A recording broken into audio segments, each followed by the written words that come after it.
Naghain ng reklamo sa Commission on Human Rights ang ilang grupo laban sa ilang pulis na rumesponde sa rally sa labas ng Kamara noong Biyernes. Daawi sa pambabato ang kilos protesta matapos harangin ng mga pulis ang mga rallyista.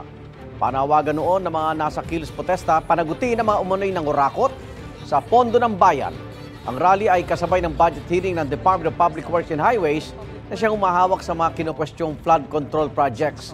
Ayon sa isa sa mga complainant na Sining Lila, nasugatan ang ilang rallyista patas umanong hatakin at kalagkarin ng mga pulis.